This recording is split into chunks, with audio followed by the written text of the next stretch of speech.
What's up, Ringside Nation? The Ring Boys are back, per usual, covering the UFC realm and whatnot. UFC Vegas 87 was a pretty decent card, per Doc's words. And your host Alex here with my beautiful co-host Arnie and Doc. How are we feeling?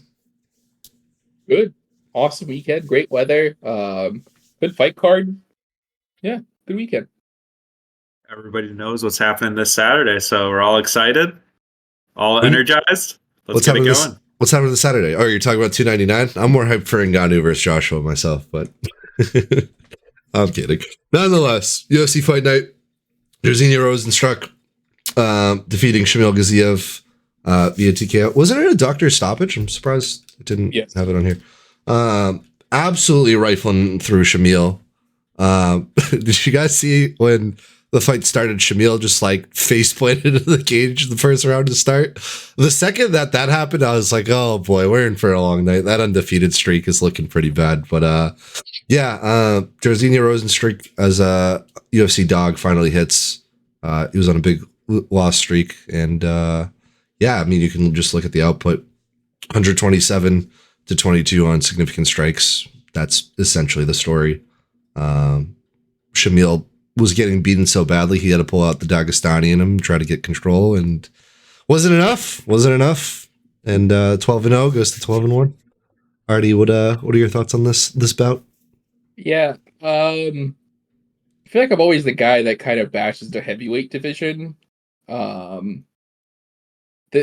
isn't helping the case at all. This was tough. You can't I don't know what really was the idea behind the main event for a guy who's had one UFC fight previous to this, going against Jairzinho. And I know we talked about it a little bit previously. And he is he's inconsistent at his best, right? We don't know if he's going to show up, if he's going to do well. Like you said, he was on a bit of a skid. He wasn't doing great. But Shamil, the guy who personally, I started following him on social media a couple of weeks back when he got that big win with the sub. So I was following it, seeing the aura kind of start to rise. He's pretty entertaining. He was always funny, but to show up and put up a performance like this is just sad. It's very, very sad. I don't know. I'm hoping the heavyweight division gets much, much better. Doc, on to you. Yeah, thankfully these guys are not ranked really highly, so hopefully we don't have to see too much of them again. They both need to work on their cardio, that's for sure. And it's hard to find people with good cardio in the heavyweight division, but these two guys are definitely on the lower end there. Both gassing out, making it not the best fight to watch for fans, especially if you wait all night for the main event and then you get two people that are huffing and puffing in the ring. Gaziev, I thought that he was going to win this fight. I thought that what he did against Budai was pretty impressive. I got shocked by his cardio during that fight where he looked tired, but he still kept on throwing with a lot of power. So I thought that something similar is going to happen here, and that Rozenstruik was going to gas out first. But Rozenstruik gets the win. I'm not excited to see him fight whoever he wants to fight next. But you can't always have the best main events. But yeah, we need a big heavyweight fight to come back so we can enjoy the division a bit more. I mean, you hit the nail right on the head. We all thought he was going to win. Clearly, gas tank was a little bit of an issue for the 34-year-old Shamil Gaziev. And it kept pissing me off. They kept saying Gaziev or whatever. I was like, it's Gaziev. There's no way that's actually how you say his last name. Us Russian folk have to correct him. That's all I got to say. But yeah, wild main event for a guy who has been losing a lot and a guy who's undefeated and only, like you mentioned, one fight in the UFC coming into this one, and just Apex heavyweight, not a great formula in my eyes. So hopefully we don't have to see that again. Thankfully, this one was a decent one, and it was not a heavyweight bout; it was a light heavyweight bout. But unfortunately, Tyson Pedro losing to Vitor Petrino via unanimous decision, taking off the gloves, stating that he wants to be more with his daughter and he's had financial struggles, and retires from professional mixed martial arts, not just the UFC. So upsetting to see. I know we loved watching him fight against Turkosh. It was a big big guy to take as an underdog then, so I don't blame you boys for taking him then. I just didn't see it for Vitor. It's normally, I thought, I didn't say this publicly on the pod, and none of you are going to believe me, but I thought this was going to go to decision. I thought they always give it to the undefeated guy, and that's inevitably what happened. 29-28 was a little more inclined to what I thought the fight was catered to. 30-27 was kind of way too big of a variety, especially twice on a card. So back to the common theme. It's like 2024 judges just doing whatever. And it's kind of scary to see, and it's bad for the sport in my eyes. But nonetheless, Artie, what are your thoughts on your boy retiring, and sad to see? Yeah, I mean, the thing that was really sad to see was the post-fight interview where he kind of explained how those financial struggles come about.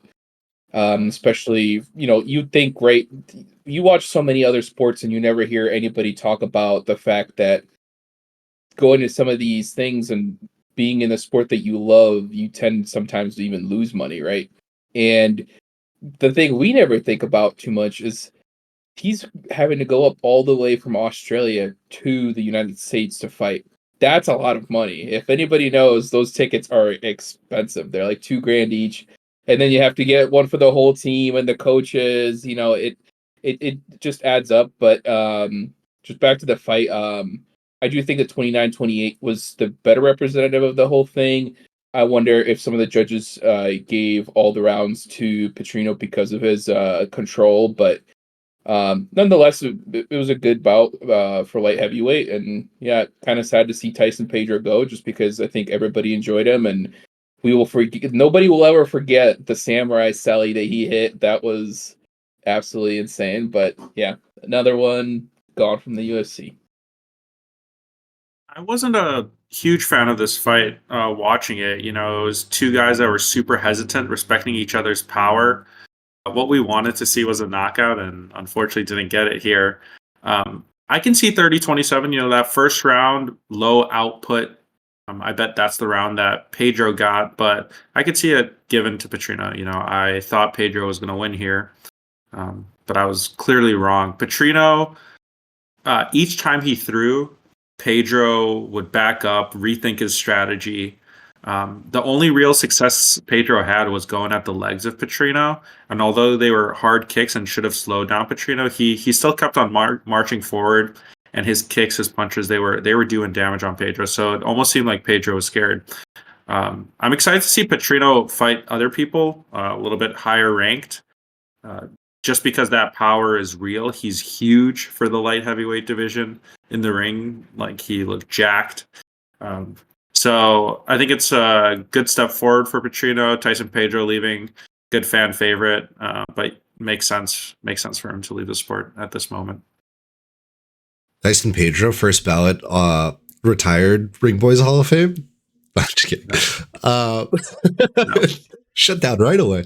But yeah, Petrino wins, calls out Anthony Smith, which I don't want to see that fight. I think he beats Anthony Smith pretty easily, but interesting call out. Why would you want to see it then? I mean, I'm not gonna say I'm not a huge fan of Anthony Smith, but he's kind of there now to be given to the young up and coming guys to see if they can take his rank. I think that's his new role in the UFC, but maybe gatekeeper, but that's a good call out from him. Yeah, no, that's a very valid point. Or maybe we put him against the guy who just won on this card, Jairzinho Rozenstruik, and have him come up to heavyweight and watch him end his career and be 2-0 and career starts, because that was a terrible main event. Back to Tyson Pedro before we move on. It's interesting that, well, first of all, it was cringy for him saying, yeah, which one of you guys has the most money on you so I can rob you in the parking lot? That's wild. I know he was kidding, but it was still so cringy. But you got to think, like, all these fights get sanctioned wherever they are. And he brought up one thing that I think no one really thought about, which was tax deductions. It's like, yeah, you lost and you're not getting paid as much as you should if you win, or if you go get the knockout and, the stapled 50 G's per se. But taxes, especially with Uncle Sam coming in and taking a chunk, like in Vegas, is a lot bigger than it is if it was sanctioned, I don't know, somewhere else in the world. I'm not an economy major, but it's tough to see. Like, he brings up you brought up a really good point. Like, you have to bring your family, your coaches, you got to pay the bag to all the coaches, and it's just upsetting. Like, I understand, the fighters don't get paid that much unless they win and they're incentivized, but it's like, Dana, you're worth 500 million. At least get this guy a debt. He's working for your company. You know what I mean? So sad to see Pedro go, fellow Australian mate, and gone but not forgotten. That's all I have to say. Muhammad Makayev winning via unanimous decision over Alex Perez. Makayev winning, obviously. In my eyes, this performance for what I thought we were going to see from Makayev, a stinker. I think I'm going to go on, make a hot take right away. I think what Brandon Royval did was far more impressive than what Muhammad Makayev managed to do to squeeze out this unanimous decision. And yes, I understand he said in the press conference afterwards, I was sick this morning. I'm glad he didn't pull out and, he gets the win. Tip of the cap to him. He posted this tweet. I was telling Doc behind the scenes. He proved that he was sick, and I don't ever want to see that toilet ever again. Like, if I could just, if I got a genie lamp and it said 3 wishes, remove that image from my mind. Like, that's first and foremost. But I think this honestly hurts Muhammad Makayev's draft stock going forward. Like, this is a big win to keep the undefeated streak, and he's climbing. And I thought if he got a knockout or got a decisive win, we could have entered the title shot contender conversation for him. But now, personally, this was not a good look for him. So, Artie, what are your thoughts? I don't know that it hurts his draft stock, because no matter what, I think he's probably ranked 6 today. So, he keeps going up, and that's what you want to do in the UFC. And not for nothing, Alex Perez is a very, very good fighter. Like, yeah, he's had some time off, but like, if you look at the names of the guys he's fought, like, he lost to Figueiredo, he lost to Pantoja, but he was beating people in the division because he's been there for so long. And I don't know. I don't know that it hurts his draft stock. The guy was clearly sick. He wasn't himself. So I think you can give him the benefit of the doubt just at least once. Yeah. I think it was an okay fight for Makayev. I think he's in trouble, though, moving up the division. All of his fights, he likes to control the people, get them to the ground, lay down some ground and pound. He wasn't super successful in the beginning against Alex Perez in terms of his wrestling, and he's not the most powerful striker in this division. So I think as you move up in the division, you face people that are more well-rounded, people that have better wrestling than Alex Perez. And on the feet, Makayev isn't the killer that he is on the ground. And even on the ground, he doesn't finish fights. I know he has finishes, but it's usually with his gas tank later in the rounds when the other people give up after getting taken down so many times. But I think we're starting to see holes in his game. He's super young, so he's going to get to become a better fighter, but I think he's too cocky for where he actually stands in this division right now. Yeah, you said it best. Like, he definitely has holes. Give him the benefit of the doubt. He was sick, but the whole fight, he just kept dropping his head and just letting Perez just grapple him. And it's like, okay, this is where you want to be, and you're just reversing everything. But you gotta one, maintain the control time, and you gotta do something with it. So there's an asterisk on this one for me. I don't think it helps. I don't think it hurts. But as you're going up and making the conversation that, hey, I deserve that title shot, get me against the top guys. Why would we after what just happened? You know what I mean? I think he has more to prove than just winning this and calling people out in title fights like he's doing. Very Khamzat Chimaev-esque of him. So he also might be the most flexible person in the world. Insane. Insane. Like, just straight up a rubber band. Yeah. I don't know, guys. I did a split last Sunday. You still hurt from it? No. You really did? I'm now a big yoga guy. Yep. Jeez. What I will say, and I know I sent this to you guys, but Brandon Royval did tweet that he was going to be ready for 301, and that's what he wanted to fight Pantoja. And Mohammed Mokaev liked my tweet where I said, Brandon, let Mohammed Mokaev shine this one time. But I actually think if Brandon Royval is so ready for 301, why doesn't Mohammed Mokaev fight Brandon Royval on that card? That would be a good one, right? Get like who else is left in this division? Like the flyweight division needs something new. I understand like this fight wasn't like incredible win for Mohammed Mokaev, but Alex Perez is doing the same thing that everybody else did in the division. They lost to Pantoja, they lost to Davis and Figueiredo. So how different is this? You know what I mean? So I don't know. I'd like to see that. That'd be a good one because there was a storm brewing on Twitter. They're talking a lot of smack back and forth. So we'll see. I'm so glad you brought up 301 and this fight because I was going to bring it up right after we made all of our points for it. Having them fight on 301 with like a month of prep after one being sick and one potentially tearing his MCL and barely getting the doctor to sign his doctor's note and getting back on the field trip, like insane for a month timeline. Like I would love to see these guys, but I want to see them down the line. What I think should happen, and this is a crazy, like this would never happen. This is completely fantasy. But behind the scenes, Dana White picks up the phone and says, well, Conor McGregor's rich. He doesn't want all this money. We clearly messed up, and 301's a Rio de Janeiro card, and we got to get a Brazilian on there. Royval is not going to be in time. Moreno just lost. Pantoja's not going to be able to headline it. It just doesn't make sense. So what we do is we call Amanda Nunes, throw all the money in the world at her, have her come back and fight Juliana Pena on the main event. That would be wild. You got to do something there. Like Pereira's fighting 300. No way he turns it around. I don't know. I'll start a GoFundMe right now for that to happen. You need a Brazilian on the card. Like that's a need. I don't care. You're shaking your head. What are your thoughts on that? I thought you were gonna go somewhere good, and then you said that. Can you just go to the next fight, please? Nonetheless, when it happens, you heard it here first, the Ring Boys, and we'll have Mohammed Mokaev when he throws everything up on the podcast because Artie's in his DMs. Umar Nurmagomedov almost losing, actually, but defeating Beksat Almakhan via unanimous decision. Getting absolutely cracked to start off the fight, going down, and then just doing Khabib-esque reversals and getting back into the fight and just showing his pure dominance. But, I mean, I know he dominated on the ground. We knew that was going to happen. But, like, on the striking aspect, I thought it was going to be a bigger margin. Like, once he got rocked, he respected him a lot more to start the fight. But then in the end, it just showed why he's in the UFC and why they just signed Beksat just for the UFC, just for this fight. Because no one wants to fight him. No one wants to fight him. And clear, concise reason. This was Artie's lock of the card, and we're back. We ended the losing streak on the lock, and he's feeling fired up. What are your thoughts?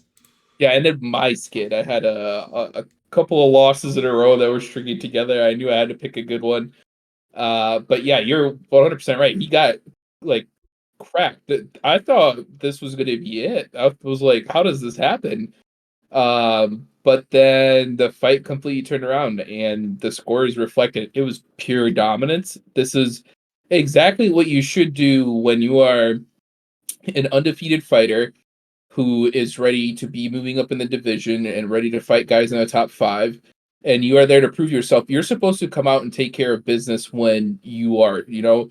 So when I saw that the fight was going to be against some guy whose image didn't even show up on the UFC rankings, I was like, there's no way this is going to be close. And then the way it opened and then the way it turned around, I was like, okay, this makes sense. So I'm very happy for Umar, and going forward, you know, just I'm like, get this man somebody who's ranked and actually in the UFC, not coming off the couch, please. He deserves it. Like, he puts on shows. Like, he's a good fighter. We need it.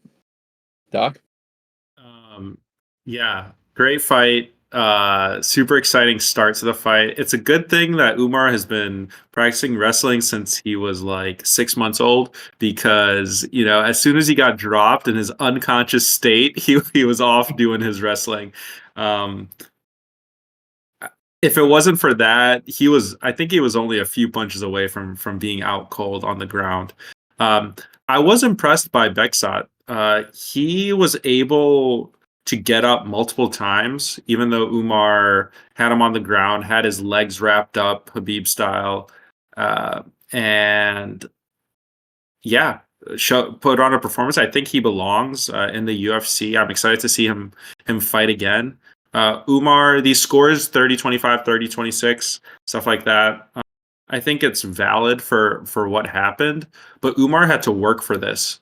And last thing I'll say, super impressive Umar on the mic, clearly working on his English.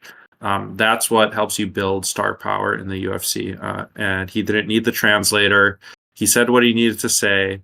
And the fighters above him just need to accept the fight. Just send him location. He'll be there. He'll be ready to fight. He'll make you tap like chicken. To build off of your point, star power comes with actually fighting. And everyone loves to just poke at Umar for saying he pulls out of fights. But he pulls out of fights for reasons that are valid. Like he caught on the mic and said, Sean's coach and Sean O'Malley always try to roast me for saying I pull out of fights. But he pulled out because he injured his shoulder. It was his health. He was very sick for one of them. But I think, at least personally, I really want to see him go against Corey Sandhagen. And after this performance, 1, after getting rocked, 2, coming back, like, let's get it going. Like, let's go. Why? Why are you shaking your head like you're scared? I don't want that. Why? Corey Sandhagen is early. very, very good. It's too early. He is very, very good. No one's going to fight him, though. I want Umar to go against Henry Cejudo. Like, somebody like that where they're still high in the rankings, but it's a fight where Umar will have to be technical and show his skill. And he'll be going against somebody who used to be a 2-division champ. So if he wins that, how do you not accept the next fight against this guy? You know what I mean? He needs to build on it. There's a lot of good guys in that division. Like, I'm just looking at it now. Like, people like Rob Font, Marlon Vera. Obviously, he's going to get this fight for the title. Who knows where he's going to end up if he loses? Or Figueiredo. Or he takes the loser of Song Yadong, Peter Yan. I also don't want to see that. Too early. It's too early. I just want to see him against the best of the best. I don't want to wait. Like, this is a cousin of Khabib. Like, throw him in there. I want to see it. No. I just want to see it. Like, no. I know. Yeah, it's good to build and it'll make him a better fighter down the road. I agree, but I'm just impatient when it comes to if he loses a fight. If he loses a fight, he loses everything. So, like, that can't happen. Yeah. That can't happen. That's valid. I would be okay with it if he was in the top 10, but brother is number 13. If he loses now, it's I don't know. I don't think that's a great idea. Bad business move for sure. All right, I'll take a seat and I'll wait until it happens. But he's gonna fight Sandhagen one day. We know it. It will happen. I'm manifesting it. Nonetheless, my boy, Steve Engaged Erceg, Astro Boy, getting an absolute KO of the month. That was probably the best KO I've seen the entire month, apart from Vinicius Oliveira, which we'll talk about soon. Did you hear his head hit the mat? Like, I don't know what sounded worse. Matt Schnell's getting punched in the face, or his head just absolutely hitting the mat and bouncing off like a basketball. Like, that was bad. Like, and then the ref comes up to him. Did you guys hear that clip? Like, the ref comes up and it was like, I don't know what was worse. You getting punched in the face or you dropping? It's like, how can you say that as a ref? Like, anyways, it was a really good first round. I thought Steve was going to get the finish. I didn't think it was going to happen in round 2. I thought it was going to go a little bit further, but he came out proving a point. And, yeah, Steve Erceg now with a nutritionist or something, I believe, and getting the KO win. And he was my luck of the card because I love my Aussie brother. I think he's my favorite Australian fighter now. I'm going to go on record and I'll say that right now. Artie? That's wild. But no, who? What's the ref's name for their fight? I'll look it up. That's was it Chris disgusting. I don't think so. But either way, disgusting. You're there to protect the fighters, not let them literally die in the ring. The dude was knocked out. Call it. I don't understand. Like, I'll probably sound like the nobody likes this, but like calling the fights, I wouldn't say early, but like the dude was clearly out. It's not an early stoppage. No one is going to contest you on that. Matt Schnell, he's been in the UFC for a while. He's a very good fighter. He's very respectable. He's not going to get up and be like, yo, dude, why did you call that when I was out cold on the ground? Like, he is there to protect these guys. So it was gross. But otherwise, like, yeah, Steve Erceg, great job. Like I said, Matt Schnell is a very good fighter in the UFC, very respectable. So this was a big win for Steve. And yeah, just keep it rolling. Doc? I will say I looked it up. It was Chris Tognoni, and we could talk a little bit more about Chris Tognoni for the first fight of this entire card. This is like that old ref Mario Yamasaki, was that his name? The guy that was well known for watching people essentially die in the ring, and like he wasn't calling the end of the fight. Erceg, I wasn't super impressed with his last performance. I'm very impressed with this performance. That was a clean shot, lots of power. There's nothing like seeing KOs in the flyweight division. So fantastic performance. I'm a new fan of Erceg. I can see the dream. So let's get him back out there. He looks ready to go, rejuvenated. So. And Matt Schnell isn't a cakewalk in my opinion. So this is a real win for him. Great fight. Matt Schnell with also like one of the most basic UFC nicknames of all time, just Danger. Come on, dude. Come on. What, do we just have something on the computer that you just had to pick default? Get something better. No, I got one name. I know we hate when I try to make all these fantasy picks and I'm on fire today. But there's one name that I want to see Steve Erceg fight, and it's Tagir. I think they're both next to each other in the rankings. They're both coming off a win. I wouldn't mind seeing them go at each other. Stylistically, I think that's a really good matchup. So flyweight unders. You don't want to see Erceg like Sandhagen or something? I will boot you from the call. Well, I don't understand what your thing is. Is like you're like, I'm gonna make this crazy call. You literally are like asking for these fighters to like get their whole hype train stopped. Tagir would put this man away for good. You do not do this to people that you like. You said it to somebody who you know. I think you would be a little closer than that, but I think Tagir should win. But I think that's a lot closer to a fight than we think. Anyways, up on the picks for the year for a reason. That's all I'm going to say. Eric Anders defeating Jamie Pickett via unanimous decision. Close fight. I didn't know. Wasn't Anders? He was a linebacker at Alabama. Pretty sure they mentioned that at some point. We need to start another like stat track to see NFL players' records because something about football players in MMA. It's just such a coin flip, but nonetheless gets the win. Didn't Jamie Pickett say that he was retiring as well? He did.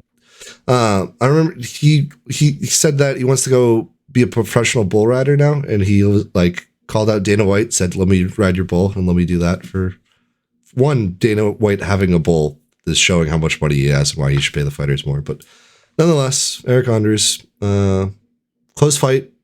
He did score the knockdown late. Yeah, Jamie Pickett, tough. We'll see you. Wish the best for you. Thoughts, boys? Yeah, I think Jamie Pickett showed up to collect his last paycheck and talk a little bit in the post-fight press conference. That's why this went to decision and nothing else. Otherwise, yeah, it was a fight. Doc? Yeah, not the most exciting. I'm not the biggest Eric Anders fan, but there is one thing that I'd like to bring up. What makes me remember Eric Anders was back in 2019.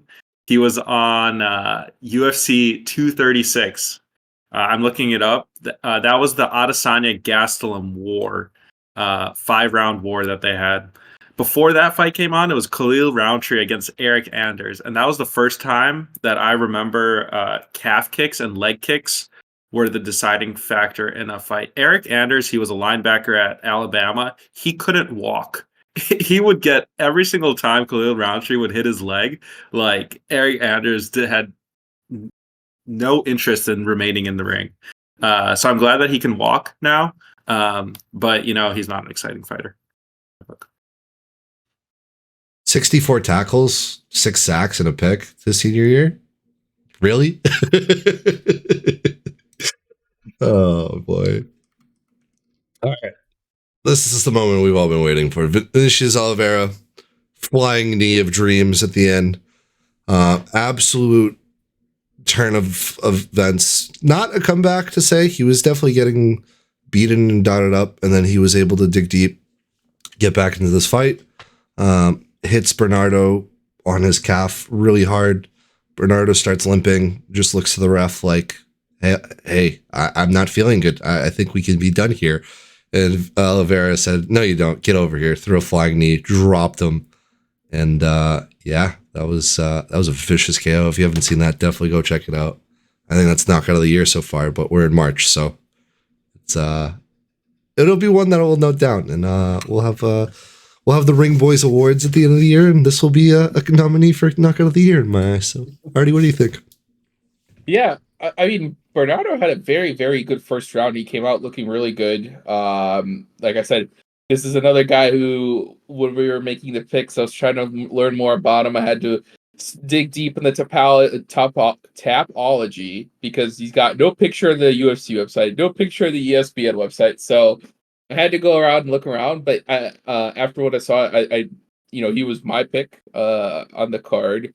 I from what I saw, he looked really good, and Oliveira definitely was starting to turn it around, especially in the second round. And yeah, I mean, I think a lot of the leg kicks and a lot of the body shots really add up throughout the fight. And I think this is probably one of the greatest shows of that. So yeah, this was a very good fight. Like you said, maybe knockout of the year. We're in March, so I'm not going to call it this early yet because there's still a lot of exciting things ahead of us. But it's Hopefully. definitely probably going to be the top 5.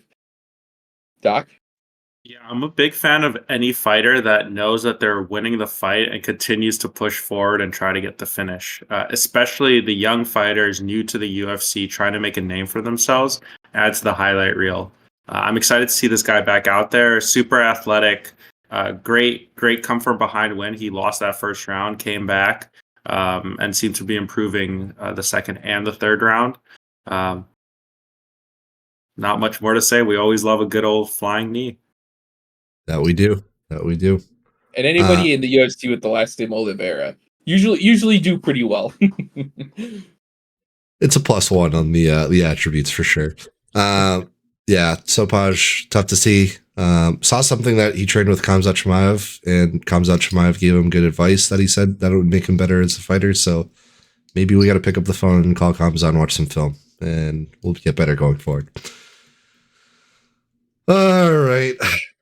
Javid Bashrat losing Damian Zahabi, the unanimous decision, just getting absolutely outboxed and outclassed. I wouldn't say outclassed because it was a really close fight. But when you're a minus 950 against a guy on the betting lines, you're undefeated. You have a brother who's undefeated. There's no reason for you to lose. To come in and do this for a performance, shame. Javid Bashrat losing and ruining the ringer parlay to start the night early. Yeah, it's tough, and I'm a big fan of the Bashrat brothers, and those undefeated records usually for some will come to an end. And I do feel like for him, given that he is pretty young and so is his brother, maybe it's good that they get like a learning experience this early in the UFC as well, especially with the fact that nobody's going to look at them and be like, oh, you know what, we're never going to be too sure about this guy again. People know they're really good. This was a really good fight to watch. And it was very technical on like standing up fight. But yeah, I mean, Javid definitely could have done better, especially with the type of hype he was coming into this. But I guess you can't ever really discredit anybody as long as they're showing up. So yeah, good for Zahabi. I saw him throwing a lot of shade on Twitter right afterwards, telling everybody that he was glad he ruined their parlays. So good call from him, but Why not? If you ruin the hype for somebody like this, why not? Take your time. It's your moment to shine, and yeah. How to Make America Hate You 101. Say I ruined your parlay. Doc, what do you think? Oh, sorry, go ahead. Do that. Got something else? Doc? I'll say that I thought when the lines came out originally that the minus 900 was kind of insane. Zahavi isn't a bad fighter. I would say that he's a pretty good fighter. But Basha was riding this hype train into this fight, and that's why the lines were so crazy. But exciting fight to watch. It seems like Zahavi just wouldn't stop coming forward, and Javid just slowed down. I don't know if it was a cardio issue. I don't know if it was something during his training. I don't know if it was overconfidence. But this isn't the end for Javid Basharat. I think this is good overall for the brothers. They're not the best or he's not the best in the division. So he needs a little setback to light the fire under him. And I'm excited to see him back out there. Zahabi, great win. Unfortunately, yeah, not good for the money, but for the betting, but it was a good performance, and it's exciting that it's another guy in the bantamweight division that we need to think about. Also, after Canada had such a terrible performance at their own UFC event, it's nice to see a Canadian that knows how to fight. Yeah, I'm almost curious. Why was he not on that card? Because he knows how to win. Dang, that's tough. Yeah, Yeah, but it's always great for somebody to capture like a hype train like that, because you do kind of get the attention onto yourself too. So, and like you said, for a bantamweight division that's as stacked as it is, right? Like everybody that we look at in there is pretty much a star at this point. So, for you to get that sort of hype, rerouted to yourself and in such a big division, why not? Take your time to shine. Yeah, I also don't think we're going to see Basharat fight this year. Hot take. I mean, he has Ramadan coming up. He's coming off a bad loss. I think he's just going to support his brother. He's going to get better in the gym. Maybe we might see him at the end of the year, but I would take my time if I was in his shoes after a tough loss like that, man. That's bad. That's a bad one. I don't think so. I think you go out there and you just wipe this off and make people forget that happened and try to get a big win. I don't think, obviously, like you said, Ramadan, and that's for a good majority of the fighters in the UFC at this point. But like, I think you come back at some point in the summer, and I think weren't they both on the last Saudi card? So maybe we'll see them again. I want to make sure that I'm saying that right, but I'm pretty sure he fought on the same card as the others. But let me take a look. It's interesting that you say that as well while you research. Like, I didn't even think about that perspective. Like, I would want to take my time and really pick my next fight selectively to get back up and get that hype train back again. But I didn't even think about, like, what if I was thrown, if I'm Javid Basharat and I'm thrown a ranked fighter, this is a good moment for me to come back, show who I am, and get back into the rankings. Like, that's a very good way of looking at it. Yep, wipe off the loss. And he was actually, I don't know if you remember, his last fight was Mahacha versus Volkanovski 2. This is, I don't know if you guys remember when the doctor came over to Victor Henry and said, "Listen, pal, you're not actually hurt. Everything is okay." So yeah. Like I said, I hope he gets something sooner than later, and maybe it'll be that Saudi card and wipe that loss off and keep moving forward. Doc, any thoughts before we move on? We'll see him back out there. I don't know when, but I agree, sooner rather than later. He's too young to take time off. Don't want Dana to forget you. Valid. Christian Leroy Duncan knocking out Claudio Ribeiro. The Doc's lock of the card hitting CLD, just full performance. The boy from Manchester. I hope he's a Manchester City fan because they beat Manchester United over the weekend on the Derby Day, and hopefully he got everything he wanted this weekend. Thoughts? Yeah, I mean, CLD came out at this is one where the odds should have maybe been a little bit higher, but I think everybody was kind of expecting this, and yeah, CLD came out, took care of business. Doc? Yeah, that performance was a complete performance. I'm glad I chose this as my lock of the card. Ribeiro, he's a good stand-up fighter. He lost to Kopylov by head kick, by perfect head kick. I'd love to see Kopylov fight CLD at some point, but CLD looked like he had no like he was switching back and forth between stances. He looked like a perfect fighter on the feet. So it'd be interesting to see how he fares against somebody that's willing to try and take him down.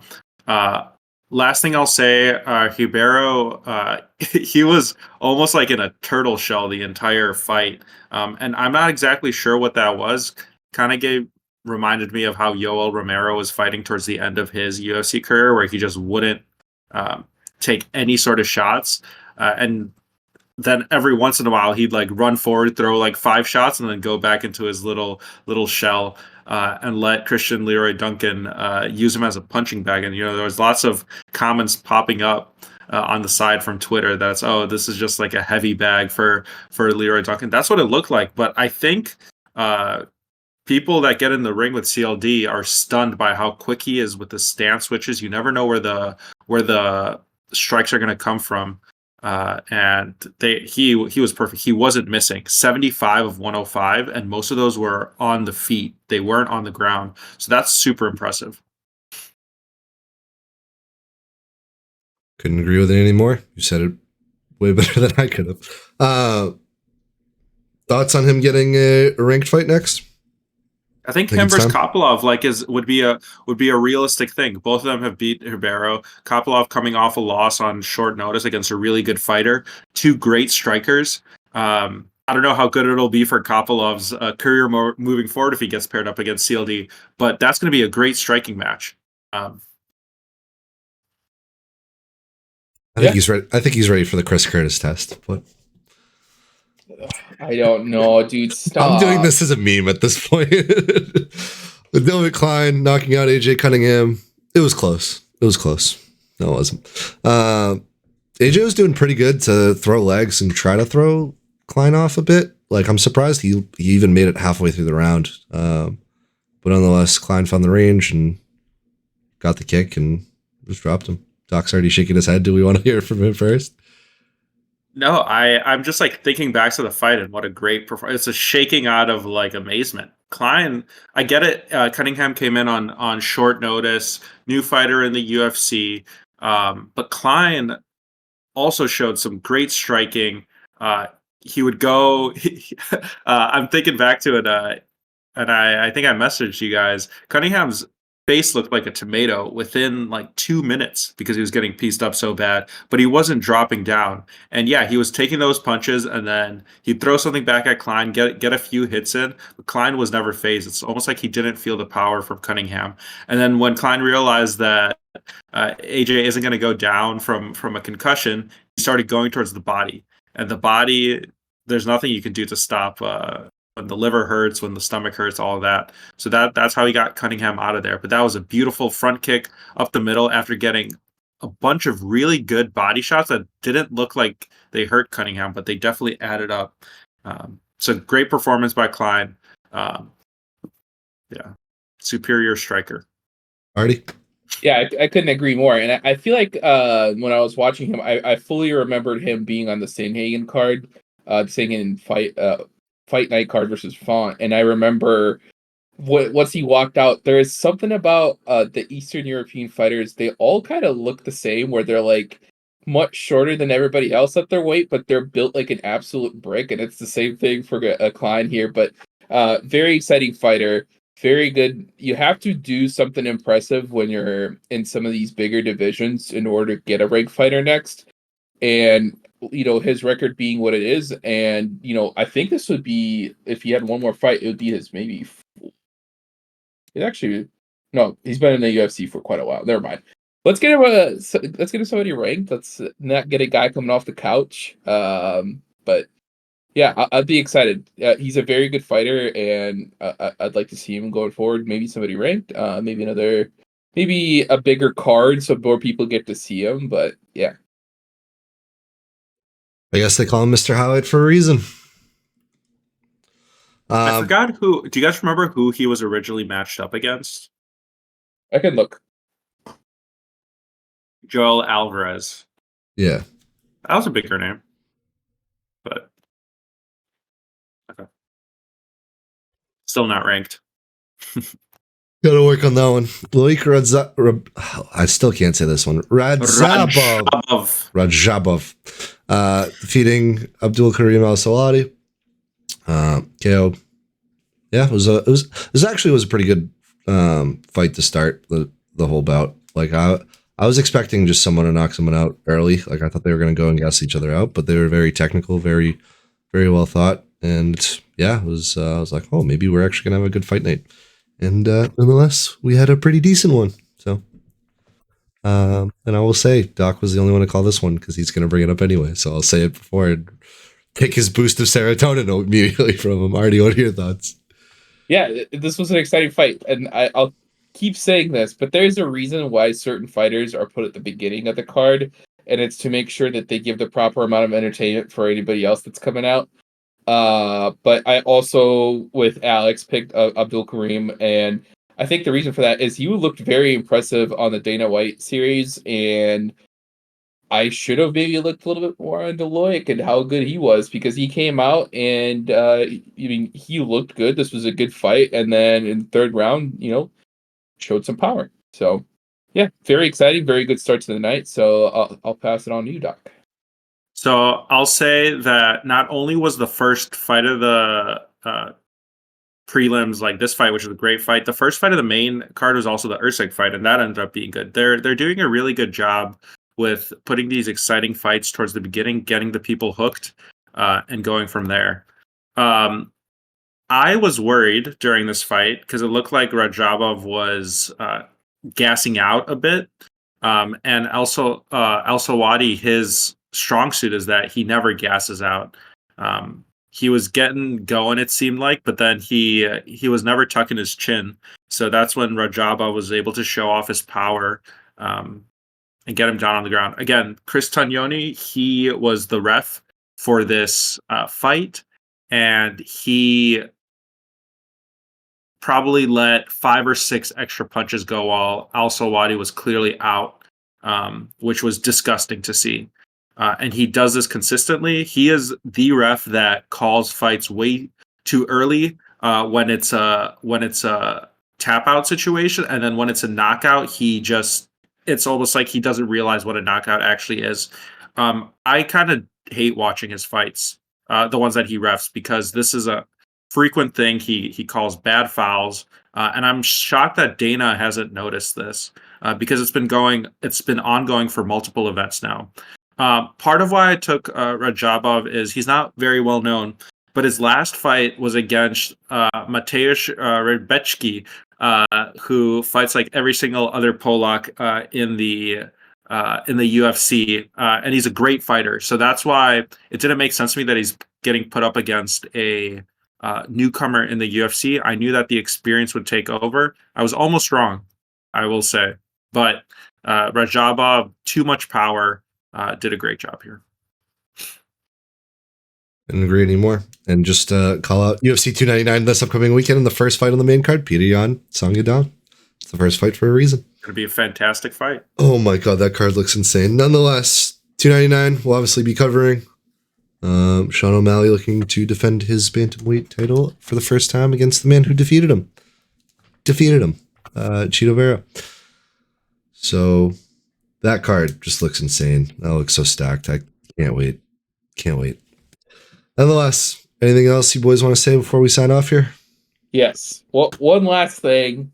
I don't know if you guys saw, but Rafael Fiziev hinted that there might be a new weight division coming to the UFC. And with that, I'm assuming there'll probably be a little bit of shifting because I'm sure it would make sense to have 170 and 165. So maybe one of those will 170 will be 175, and so it makes more sense because there'll be a 10 pound difference in all those. But how cool would it be if there was light heavyweight, but then there was also something right in between, maybe at like 230 or 225 or something? How exciting would that division be? Because then you can have some of these fighters who are in heavyweight who definitely could be right at that weight and maybe have a little bit more stamina, maybe a little bit more cardio, and actually be a little bit more exciting for 5 rounds. And then we can all forget about the heavyweight division and never look back, because I feel like that'd be much, much more exciting. So I want to hear your guys' thoughts on that. I think you understated it. He also didn't say that uh, that it was going to be a thing. He said this is not a rumor, like it's happening. Like he was very adamant that they're doing this and it's going to happen. So it's very interesting to see like how other people line up and do their weight cuts and train. Because if are you going to train for stamina? Are you going to spar? Your percentages of what your focus and what your focal points become change drastically for every pound. That is different in my eyes. So I think it is better for the UFC if done right, but to just do it in the middle of the year would be crazy. Like they got to wait till like the top of the next year and really figure it out before they announce it and really do it. Doc, I'll say to your point, Artie, though the 165, like that's fine. I think that we'd get some interesting fights there, but I do think it's important to have something between 205 and 265. Not many people have to cut weight for uh for heavyweight, right? And then you have people like Jalton Almeida who go into a heavyweight fight weighing 230, and that's like the majority of it. If we had a 235 division when John Jones was light heavyweight champion, we would have gotten to see him so much more instead of him having to put on 60 pounds to get to heavyweight. There's a lot of fighters that just don't cut weight to be near 265, and then their cardio is trash.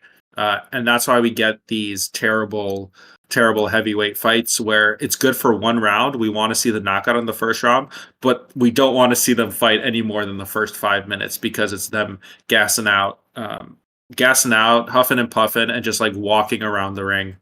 So I would be really interested if they crunch the numbers and see that no one is cutting weight for 265 besides like Derek Lewis, and go ahead and make a middle division in between light heavyweight and heavyweight. it's also interesting with like the rehydration clause. Like, didn't Jeff Neal like get up to 200 pounds when he fought? Like, he rehydrated up to 205 or something. What It was was 30. the? It was 30 full pounds he gained. It's insane. Yeah, and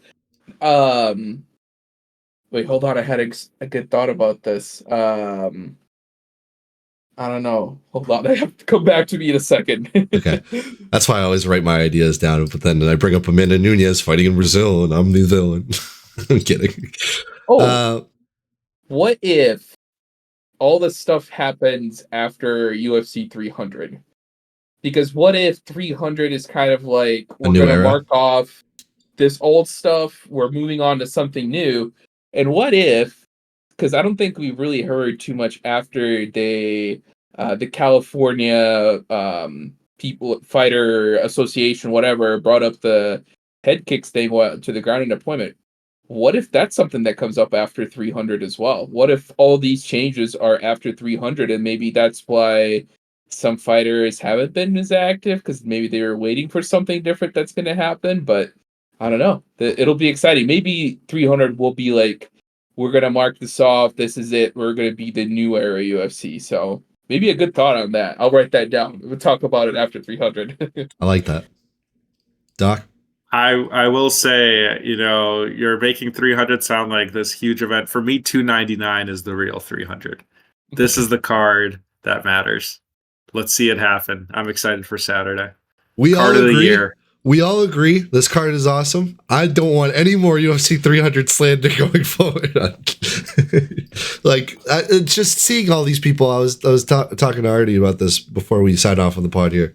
Like, if you like to ask for a fantasy fight on this card is understandable. To ask for every single fight and all fights be fantasy fights is insane. Like, this card is insane. Like, UFC 300 overall, when you look at it pound for pound for every fight, is a lot better than the prelims and early prelims on 299. But the main card on 299 and the last prelim makes it obviously way better matchup and stylistically. So 299, I think, will be a better 10 p.m. and on than 300 in my eyes, but we'll have to wait and see. We'll see what the fights have in store for us. Nonetheless, I just disagree, but it's taken too long, but I'll just say I disagree. Every single fight on 299 is fantastic. I think Early prelims. You'll see. I You'll think see. there will be a Just tune in. couple. Make sure you don't miss it. I think there'll be a couple that might be snooze fests, but we'll wait till we talk about it this weekend. Nonetheless, Ring Boys, do it for you, Ringside Nation, by the common man, for the common man. I'll always say it till I die. And see you when we cover 299. When Cheeto Vera knocks out Sean. No, I'm just kidding. Anything else before we sign off? No, follow us on the social medias, ask us questions, we'll talk about it. We'll see you next time. Don't forget us, Mohammed Makayev. UFC 300 giveaway just announced. Bye-bye.